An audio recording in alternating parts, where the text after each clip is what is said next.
Hello guys, welcome back to our channel. Good morning everybody. How are you all people? Guys, today I have come to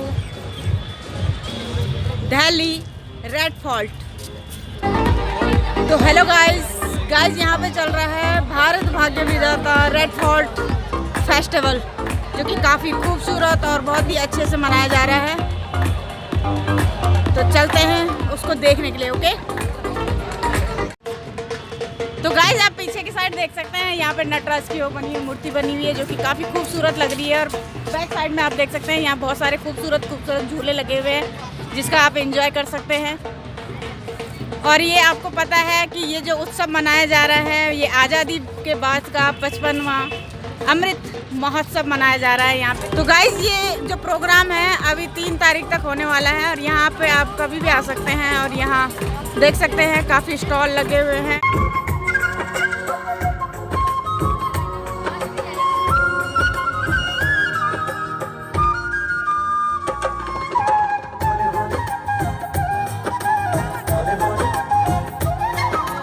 Bharat के अलग अलग जगहों से लोग यहाँ पे आते हैं और कई प्रकार के स्टॉल लगाते हैं, जहाँ पे आपको अलग अलग वैरायटी की चीज़ें खाने के लिए मिलती हैं। राजस्थानी अलग मिलता है, पंजाबी डिश अलग मिलती है, गुजराती डिश अलग मिलती है, कोलकाता की अलग मिलती है, बंगाली की अलग मिलती है, और कई जगहों से यहाँ पे लोग आते हैं। भारत भाग्य विधाता जो प्रोग्राम है, इसका आनंद लेते हैं, फेस्टिवल का आनंद लेते हैं। और यहाँ पे काफ़ी ये रंगमंच बना हुआ है, यहाँ पे प्रोग्राम होते रहते हैं। मेरा नाम है मंजू डोभाल। कहाँ से हैं आप? I am from Uttarakhand. Uttarakhand. I live in Prashant Vihar sector 14। अच्छा, प्रशांत विहार रहते हैं। और उत्तराखंड में कहाँ से वैसे आप? उत्तराखंड में देहरादून से। देहरादून, बड़ी प्यारी जगह है देहरादून। हाँ जी, मैं गया हुआ हूँ बहुत बार। मेरा एक यूट्यूब चैनल है। अच्छा। मैंने कोरोना के टाइम स्टार्ट किया। मेरे चैनल का नाम है देवभूमि मीनू। अच्छा।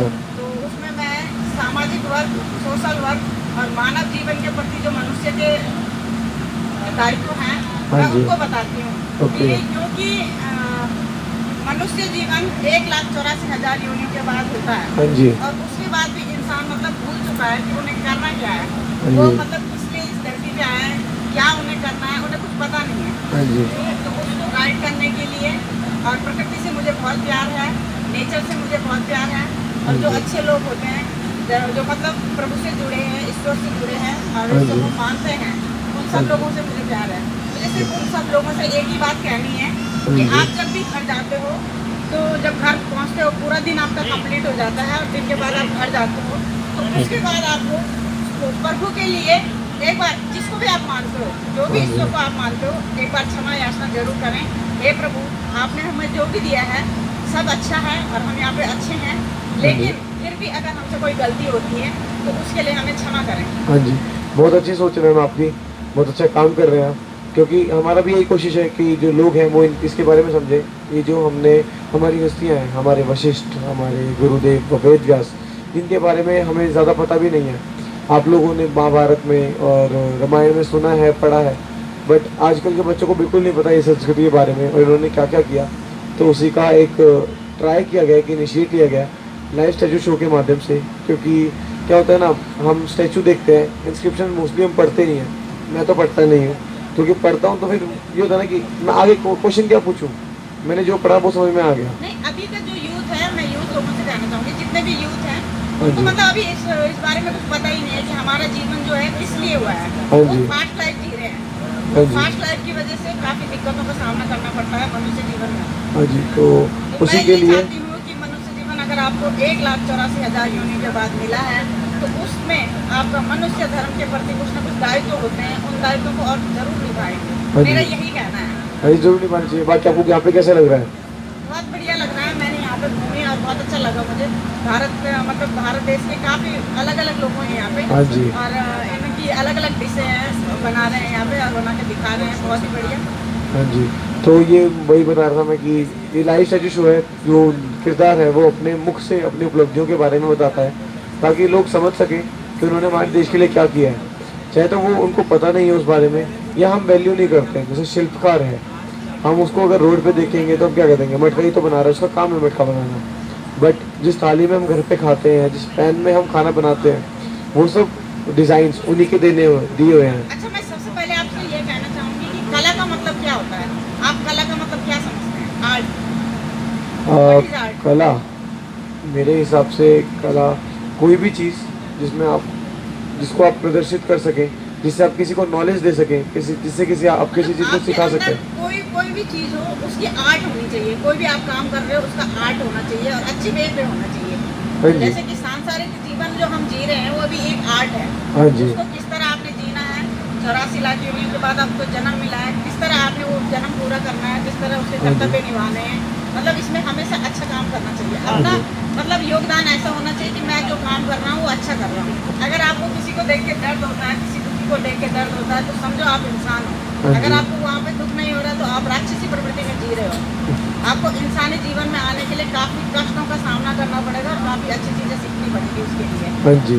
साफ होना पड़ेगा। तो हमारे देश को मैं यही कहना चाहूँगी, जितने भी देशवासी हैं, भारत देश के जितने भी लोग हैं, कि अपना जीवन अच्छे से जिए और इस पृथ्वी पे आए हैं तो कुछ ना कुछ अच्छा करके जाएं। हाँ जी। आपकी सोच बहुत अच्छी है और मैं चाहूँगा कि लोग समझें, आपकी बात को सुने और जितना ज़्यादा हो सके उतना ग्रहण करें और अपने आप में चेंज लाएं। तो thank you so much ma'am, आपसे बात। मेरा चैनल भी है देवभूमि में, हाँ जिसके जी। थ्रू मैं चाहती हूँ कि मनुष्य जीवन को थोड़ा जागरूकता मिले हाँ जी। सामाजिक कार्यों के लिए और अपने जीवन लाइफ के लिए कि उन्होंने लाइफ में करना क्या है, उनका अच्छी गोल क्या होना चाहिए। हाँ। अच्छा लगा मुझे आपसे मिलके। आपका नाम क्या है? मेरा नाम लविश है। ओके। हाँ तो जी। आप ये इसके थ्रू क्या करना चाहते हैं? मेरे समझ में नहीं आ रहा। जैसे हमने बताया कि यहाँ पे सारी हस्तियाँ हैं या फिर जो वो चीज़ें हैं जो इंडिया को आज जहाँ पर है वहाँ पे लेके आने में बहुत बड़ा हाथ है इनका। वैसे ही ऑल इंडिया रेडियो और दूरदर्शन थे 1900 के दशक में सबसे पहले माध्यम थे लोगों तक बात पहुँचाने के लिए, उनकी बात सुनने के लिए। तो भी देते हो आप, जैसे कि रेडियो में आए हो, नहीं मैम। तो अगर वो होता तो ज़्यादा बेटर होता। हाँ जी, अगली बार से वही करेंगे। ये एक ट्राई था। Thank you so much ma'am. Radio के माध्यम से ऑनलाइन करें, जैसे कि कोई आ रहा है, ताकि हाँ वो जी। जनता तक उनकी आवाज़ पहुंच सके जो वो कह रहा है। हाँ जी ma'am, thank you so much ma'am.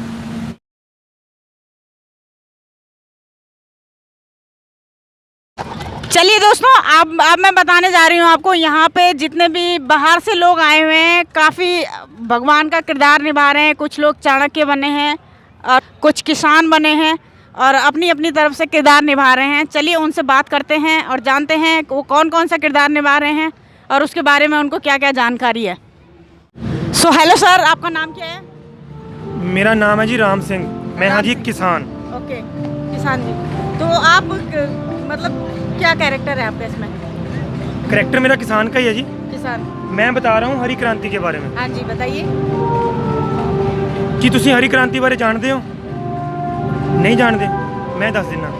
ਮੇਰੇ ਦਾਦਾ ਜੀ ਨੇ ਇੱਕ ਕਹਾਣੀ ਸੁਣਾਇਆ ਕਰਦੇ ਸੀ। ਉਹ ਹਮੇਸ਼ਾ ਮੇਰੇ ਬਾਪੂ ਜੀ ਨੂੰ ਕਹਿੰਦੇ ਹੁੰਦੇ ਸੀ ਕਿ ਸਾਡੇ ਦੇਸ਼ ਵਿੱਚ ਇੱਕ ਇਹੋ ਜਿਹੇ ਇਨਸਾਨ ਨੇ ਜਨਮ ਲਿਆ ਜਿਹੜੇ ਖੇਤੀਬਾੜੀ ਕਰਨ ਲਈ ਵਿਦੇਸ਼ ਚਲੇ ਗਏ ਜੀ, ਬਾਹਰਲੇ ਮੁਲਕ। ਮੈਨੂੰ ਆਪਣੇ ਬਾਪੂ ਜੀ ਦੀ ਗੱਲ ਸੁਣ ਕੇ ਵਿਸ਼ਵਾਸ ਨਹੀਂ ਸੀ ਹੁੰਦਾ। ਮੈਂ ਉਹਨਾਂ ਨੂੰ ਹਮੇਸ਼ਾ ਕਹਿੰਦਾ ਹੁੰਦਾ ਸੀ ਕਿ ਬਾਪੂ ਜੀ ਕੀ ਉਹ ਬੰਦਾ ਪਾਗਲ ਹੈ ਜਿਹੜਾ ਆਪਣੇ ਦੇਸ਼ ਵਿੱਚ ਖੇਤੀਬਾੜੀ ਛੱਡ ਕੇ ਵਿਦੇਸ਼ ਵਿੱਚ ਚਲਾ ਗਿਆ ਖੇਤੀਬਾੜੀ ਦੀ ਪੜ੍ਹਾਈ ਕਰਨ। ਤੇ ਉਹ ਮੈਨੂੰ ਕਹਿੰਦੇ ਹੁੰਦੇ ਸੀ, ਗੱਲ ਸੁਣ ਕਾਕਾ, ਉਹ ਕੋਈ ਪਾਗਲ ਇਨਸਾਨ ਨਹੀਂ ਹੈ, ਉਹ ਬਹੁਤ ਹੀ ਮਹਾਨ ਇਨਸਾਨ ਹੈ। ਉਹਨਾਂ ਦਾ ਨਾਮ ਹੈ ਸਵਾਮੀਨਾਥਨ, ਜੋ ਉਸ ਸਮੇਂ ਵਿੱਚ ਮੇਰੇ ਦਾਦਾ ਜੀ ਦੇ ਜ਼ਮਾਨੇ ਵਿੱਚ ਆਪਣਾ ਦੇਸ਼ ਛੱਡ ਕੇ ਵਿਦੇਸ਼ ਵਿੱਚ ਗਏ ਖੇਤੀਬਾੜੀ ਦੀ ਪੜ੍ਹਾਈ ਕਰਨ। ਉਹ ਜਦੋਂ ਖੇਤੀਬਾੜੀ ਦੀ ਪੜ੍ਹਾਈ ਕਰਕੇ ਵਾਪਸ ਆਪਣੇ ਦੇਸ਼ ਵਿੱਚ ਆਏ, ਉਹਨਾਂ ਨੇ ਸਾਡੇ ਦੇਸ਼ ਵਿੱਚ ਹਰੀ ਕ੍ਰਾਂਤੀ ਸ਼ੁਰੂ ਕੀਤੀ। ਕੀ ਭਾਜੀ ਤੁਸੀਂ ਹਰੀ ਕ੍ਰਾਂਤੀ ਬਾਰੇ ਜਾਣਦੇ ਹੋ? ਨਹੀਂ ਜਾਣਦੇ? ਕਿ ਤੁਸੀਂ ਜਾਣਦੇ ਹੋ? ਨਹੀਂ ਜਾਣਦੇ? ਕੋਈ ਗੱਲ ਨਹੀਂ, ਮੈਂ ਦੱਸਦਾ। ਸਾਡੇ ਦੇਸ਼ ਵਿੱਚ ਹਰੀ ਕ੍ਰਾਂਤੀ ਆਉਣ ਤੋਂ ਪਹਿਲਾਂ ਜੋ ਅਨਾਜ ਪੈਦਾ ਹੁੰਦਾ ਸੀ ਉਹ ਬਹੁਤ ਹੀ ਘੱਟ ਮਾਤਰਾ 'ਚ ਪੈਦਾ ਹੁੰਦਾ ਸੀ। ਹਰੀ ਕ੍ਰਾਂਤੀ ਆਉਣ ਤੋਂ ਬਾਅਦ ਸਾਡੇ ਦੇਸ਼ ਵਿੱਚ ਅਨਾਜ ਦੀ ਪੈਦਾਵਾਰ 'ਚ ਬਹੁਤ ਜ਼ਿਆਦਾ ਵਾਧਾ ਹੋਇਆ। ਅਨਾਜ ਦੀ ਕਮੀ ਦੀ ਸਮੱਸਿਆ ਦਾ ਹੱਲ ਹੋਇਆ। ਤੁਸੀਂ ਮੰਨੋਗੇ ਨਹੀਂ, ਹਰੀ ਕ੍ਰਾਂਤੀ ਵਿੱਚ ਸਭ ਤੋਂ ਵੱਧ ਯੋਗਦਾਨ ਸਾਡੇ ਪੰਜਾਬ ਨੇ ਪਾਇਆ। ਪੰਜਾਬ ਹਰੀ ਕ੍ਰਾਂਤੀ ਵਿੱਚ ਸਭ ਤੋਂ ਮੋਹਰੇ ਸੀ ਜੀ, ਸਭ ਤੋਂ ਅੱਗੇ। ਅੱਜ ਸਾਡੇ ਦੇਸ਼ ਦੇ ਕਿਸਾਨਾਂ ਨੇ ਇੰਨੀ ਮਿਹਨਤ ਕੀਤੀ ਹੈ, ਇੰਨਾ ਅਨਾਜ ਪੈਦਾ ਕੀਤਾ ਹੈ ਕਿ ਸਾਡੇ ਦੇਸ਼ ਵਿੱਚ ਅੱਜ ਅਨਾਜ ਦੀ ਕੋਈ ਕਮੀ ਨਹੀਂ ਹੈ। ਅੱਜ ਸਾਡੇ ਦੇਸ਼ ਦੇ ਲੋਕ ਬਾਹਰਲੇ ਦੇਸ਼ਾਂ ਵਿੱਚ ਵੀ ਅਨਾਜ ਭੇਜ ਰਹੇ ਨੇ। ਇਹ ਸਭ ਹੋ ਪਾਇਆ ਹੈ ਸਾਡੇ ਦੇਸ਼ ਵਿੱਚ ਸਾਡੇ ਕਿਸਾਨਾਂ ਦੀ ਮਿਹਨਤ ਕਰਕੇ। ਤਾਂ ਬੋਲੋ ਜੀ, ਜੈ ਜਵਾਨ ਜੈ ਕਿਸਾਨ। जय जवान जय किसान। धन्यवाद। तो दोस्तों आप देख सकते हैं ना, यहाँ पे अभी भी पहले आप समझते हैं कि पहले के टाइम में क्या होता था कि अनाज वगैरह जो होता था वो सबसे महत्वपूर्ण होता था। अभी भी महत्वपूर्ण है क्योंकि अन्न की तो सबसे ज़्यादा ज़रूरत होती है, क्योंकि सबसे मेन होता है आपका भोजन। तो जब भोजन ही आपको नहीं मिलेगा तो आप कैसे जियोगे। तो इसलिए आपके लिए ये देखिए गेहूँ यहाँ पे रखा हुआ है, यहाँ आपके लिए चावल रखा हुआ है। तो पहले जो खेती होती थी किसानों से ही वही चलती थी। जब लोग खेतों में काम करते थे और धान उगाते थे, चावल उगाते थे, तो मतलब बड़ी मेहनत होती थी उस समय। और काफ़ी मेहनत आज भी काफ़ी मेहनत हो रही है, लेकिन उस समय के दौर पे ज़्यादा मेहनत होती थी। अब के अकॉर्डिंग अब उतना नहीं रहा। तो आप क्या कहना चाहोगे इस बारे में? मैम यही कहना चाहते हैं कि किसान is the very good is मतलब मैम किसान को बहुत मेहनत पड़ता है। वो अन्न एक अन्न वो उगाते, तो पहले ज़माने में उतना पैदावार हो नहीं पाता था। और अब से कि अब उतना डेमोक्रेट हो गया, मतलब ज़्यादा पैदावारी होने लगा। नहीं तो पहले किसान लोग को बहुत मेहनत करना पड़ता था, बहुत ज़्यादा। तो जैसे कि पता है आपको, पहले मशीनें नहीं होती थी और कुछ खाद्य पदार्थ के बारे में बताया भी नहीं जाता था, कोई गाइड करने वाला नहीं होता था। तो इसमें बड़ी मेहनत करनी पड़ती थी, तब जाके धान चावल उगाया जाता था। लेकिन अब धीरे धीरे करके थोड़ा वो हो रहा है, इम्प्रूवमेंट हो गया है। तो दवाइयाँ भी आ चुकी हैं और काफ़ी चीज़ें मतलब मशीनें भी आ चुकी हैं, जिससे मतलब सरलता से हम क्या कर रहे हैं कि अन्न उगा सकते हैं, धान उगा रहे हैं, चावल उगा रहे हैं। और किसानों का सबसे बड़ा किसान आंदोलन आपने सुना होगा। अगर किसान नहीं होते तो आपको अन्न चावल गेहूं कहाँ से मिलता। तो इनका सबसे बड़ा योगदान है भारत देश में, पूरे विश्व में सबसे ज़्यादा योगदान होता है किसान भाइयों का। क्योंकि जब किसान भाई लोग ही कृषि करते हैं, खेती करते हैं, और तभी हमें गेहूँ चावल गन्ना जितने भी पैदावार होती हैं, दालों की गेहूँ की अनाज की, तो वो किसान भाई लोग ही करते हैं। कि हमारे जो किसान हैं, जो पुराने किसान हैं, जैसे मेरे माँ बाप हैं, मेरे दादी दादा हैं, वो ज़्यादा पढ़े लिखे नहीं हैं। तो मुझे लगता है कि हम जैसे पढ़े लिखे नौजवान जितने भी हैं, उनको खेती बाड़ी में आना चाहिए, क्योंकि वो डॉक्टर बनने के लिए, इंजीनियर बनने के लिए इन सारे कामों के पीछे भाग रहे हैं। अपनी उनकी ज़मीन है वो उनको छोड़ के वहाँ जा रहे हैं। हाँ, खेती नहीं कर रहे हैं। मुझे लगता है कि जो आज का नया यूथ है, जो पढ़ा लिखे नौजवान है, अगर वो खेती बाड़ी में आते हैं तो हमारी खेती बाड़ी की हालत और ज़्यादा अच्छी हो जाएगी।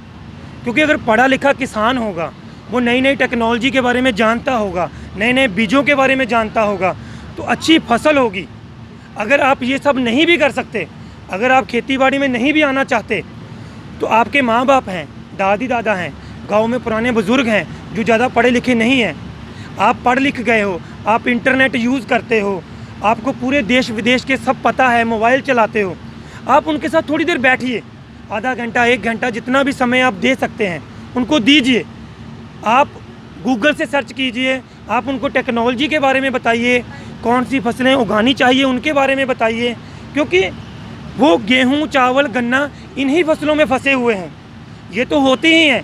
इनके साथ साथ उनको बताइए, जो आजकल उनके हालात इतने बुरे हैं, उनको बताइए सब्जियां भी होती हैं, मशरूम की फसल भी होती है।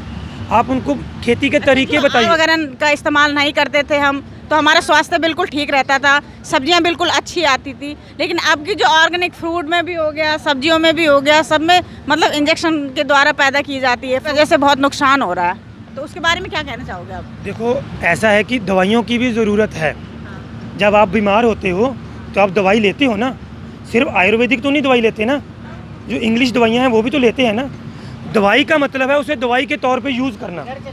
जैसे अब पेस्टिसाइड हैं, उनकी एक लिमिट होती है। अगर आपको 1 एकड़ में 1 शीशी डालनी है, तो जो हमें बेचने वाले आते हैं ना, उनको लालच होता है कि वो ज़्यादा बेचेंगे, उनको टूर मिलेंगे, कोई अमेरिका भेजेंगे, कोई सिंगापुर भेजेंगे। वो उसी चक्कर में अगर एक खेत में 1 शीशी डालनी है तो वो बोलते हैं 10 शीशियाँ डालो। किसान इतने पढ़े लिखे नहीं हैं, पुराने बुजुर्ग इतने पढ़े लिखे नहीं हैं, वो मान लेते हैं, वो 10 शीशियाँ डाल देते हैं, उससे होता है नुकसान। मैं इसीलिए बोलता हूँ कि नए लोग, आप जैसे पढ़े लिखे यूथ, अगर वो खेती के साथ जुड़ेंगे तो उनको पता चलेगा कि जो दवाइयाँ डालनी है वो कितनी मात्रा में डालनी है। अगर वो उतनी मात्रा में दवाइयाँ डालेंगे तो वो नुकसान नहीं करेंगी।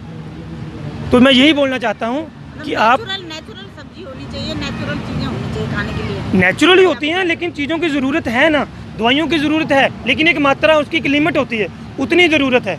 उससे ज़्यादा डालोगे तो वो जहर का काम करेंगी। तो इसीलिए मैं चाहता हूँ नए यूथ को इसमें जुड़ना चाहिए, जो कि नहीं आ रहे हैं। चलिए ठीक है, धन्यवाद। ठीक है जी, चलिए, धन्यवाद। तो हेलो गाइस, क्या नाम है आपका? वशिष्ठ। वशिष्ठ। ओके, आपने किरदार निभाया है हाँ, वशिष्ठ का। किरदार निभाया। अच्छा, वशिष्ठ कौन थे? वशिष्ठ श्री राम के गुरु थे। श्री राम के गुरु। ओके, और आपका नाम क्या है? वेद व्यास। हाँ जी, वेद व्यास। आपने किस चीज़ का किरदार निभाया? वेद व्यास का ही किरदार। ओके, कौन थे वो? वेद व्यास जो थे उनका नाम था कृष्ण द्वैपायन। ओके, सही है। माता सत्यवती और पिता पराशर के पुत्र वेद व्यास, जिनका नाम कृष्ण द्वैपायन से वेद व्यास कैसे पड़ा, तो इसके बारे में थोड़ा बताना चाहूँगा। संपूर्ण सृष्टि में एक ही वेद था जो ब्रह्मा जी, संपूर्ण सृष्टि में एक ही वेद था जो ब्रह्मा जी द्वारा लिखा गया। उन्हें तो व्यास का मतलब है तोड़ना, विखंडित करना। तो उन्होंने वेदों को 4 भागों में तोड़ा, ऋग्वेद, यजुर्वेद, सामवेद, अथर्ववेद। तो वेदों को तोड़ने वाले थे वेद व्यास। और जब इनका नाम वेद व्यास पड़ा तब से ही गुरु पूर्णिमा मनाई जाने लगी। महाभारत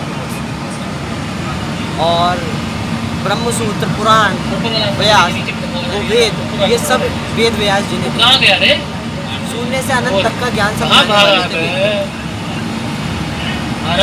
चलिए ठीक है, बहुत ही बढ़िया। हेलो गाइस, अच्छा आप किस चीज़ का किरदार निभा रहे हो? मैं आचार्य पाणिनि हूँ। मैंने संस्कृत भाषा को परिभाषित करने वाला एक व्याकरण ग्रंथ का रचना किया, जिसका नाम है अष्टाध्यायी, जो आज भी समकालीन है। आज जो आप संस्कृत को बारीकी से समझ पा रहे हैं, लिख पा रहे हैं, सीख पा रहे हैं, ये सब मेरा ही सिद्धांत है। अच्छा, अष्टाध्यायी का एक श्लोक बोले। नहीं आता? नहीं आता, नहीं कोई आता। बात नहीं। चलिए, बहुत बढ़िया, बहुत अच्छा लगा आपसे मिलके। चलिए बताइए मैम, आपका नाम क्या है? मेरा नाम ऋतु राज हुआ। ओके, आप किस चीज़ का किरदार निभा रहे मैं विदुषी गार्गी वाचकनवी। हैं? चलिए आप उसके बारे में बताएं। ऋषि वाचकनु के घर में एक कन्या का जन्म होता है और वो अपनी पुत्री का नाम गार्गी रखते हैं। गार्गी इसलिए क्योंकि ऋषि वाचकनु ऋषि गर्ग के वंशज से थे। वैदिक काल का समय था जब वेदों का ज्ञान सिर्फ और सिर्फ ऋषि मुनियों तक ही सीमित था। तो उस समय गार्गी वाचकनवी प्रथम ऐसी महिला थी जिन्होंने वेदों का अध्ययन करना आरंभ किया और कालांतर में वो एक ब्रह्मवादिनी बन गई। राजा जनक जी ने एक प्रतियोगिता आयोजित करवाई जिसमें गार्गी वाचकनवी ने भी भाग लिया। तो गार्गी वाचकनवी की प्रतियोगिता ऋषि याज्ञवल्क्य जी से करवाई गई और उनका जो विषय था वो था आत्मा का विषय। तो गार्गी वाचकनवी ने सारे प्रश्नों के उत्तर दे दिए। तो गार्गी वाचकनवी की बारी थी कि ऋषि याज्ञवल्क्य जी से प्रश्न पूछे। उन्होंने प्रश्न पूछा, इन्होंने उत्तर दिया, फिर दूसरा प्रश्न पूछा, फिर उत्तर दिया। वो उनके उत्तरों में से ही प्रश्न पूछ रही थी और वो तब तक पूछती रही जब तक कि उनका उत्तर खत्म ना हो जाए। तो एक वक्त ऐसा आया जब उनका उत्तर खत्म हो गया और ऋषि याज्ञवल्क्य जी थक हार कर बोले कि आप जीत गई और मैं हार गया। और तभी इनका नाम विदुषी गार्गी वाचकनवी हो गया, क्योंकि विदुषी का अर्थ होता है विद्वान। फिर विदुषी गार्गी वाचकनवी ने सारी महिलाओं को प्रेरित करना शुरू कर दिया कि एक महिला का शिक्षित होना भी उतना ही ज़रूरी है जितना कि एक पुरुष का है। तो अब मैं आप लोगों से यही अनुरोध करना चाहूँगी कि अगर आपके आसपास या आपके घर में कोई भी ऐसी महिला हो जो शिक्षित ना हो तो आप उन्हें प्रेरित करें कि वो शिक्षित हो, ताकि हमारा देश और तरक्की करे और ऐसी विदुषी आपके भी घर में हो और इस देश में भी हो। धन्यवाद। हेलो गाइस, क्या नाम है आपका? तरुण झा। तरुण साहब, आप किस चीज़ का किरदार निभा रहे हैं? मैं सिंधु घाटी सभ्यता का शॉपकीपर, दुकानदार का किरदार निभा रहा हूँ। सिंधु घाटी सभ्यता। जी, ओके। सिंधु घाटी सभ्यता की उपस्थिति हूँ मैं, वर्षों पुरानी सभ्यता हूँ मैं, पर मैं अपने समय में इतना विकसित था कि वर्तमान के भारत में आज भी मुझे प्राचीन स्मार्ट सिटी के नाम से जाना जाता है। जानते हैं क्यों? क्योंकि हमारे यहाँ बड़े बड़े स्नान घर, विशाल अनाज मंडी, ढकी हुई नालियाँ और सड़कों पर चमचमाती रोशनी मैंने ही दुनिया को सिखाया है। धन्यवाद। Thank you ma'am. बहुत अच्छा किरदार निभा रहे हैं आप। हेलो गाइस, नाम क्या है? मेरा अविनाश कुमार राज। अच्छा, कहाँ से बिलोंग करते हो आप? मैं बिहार से बिलोंग। बिहार से। अच्छा, कौन सा किरदार निभा रहे हो आप? मैं चाणक्य। चाणक्य। ओके, कुछ 2 लाइनें बताइए उसके बारे में। मैं चाणक्य। राजनीति शास्त्र और अर्थशास्त्र का ज्ञान रखने वाला अग्रणी व्यक्ति मैं ही। दुनिया में पहली बार मैंने ही कूटनीति के तौर तरीके को विस्तार से लिखा। आज एक राजदूत किसी देश का प्रतिनिधित्व करता है, उसके चुने जाने के बारे में मैंने उसी वक्त लिखा। आज मेरे ही विचारों पर भारतीय कूटनीति की नींव रखी गई और आने वाले वर्षों में भारतीय राजकाज का प्रभुत्व स्थापित हुआ। मैं चाणक्य। धन्यवाद। बहुत अच्छा किरदार निभा रहे हैं आप चाणक्य जी के। चाणक्य सबसे ज्यादा विद्वान थे Chanakya. So guys, how do you like today's video? Video like, share, comment and subscribe. Okay guys, bye bye. See you in next video.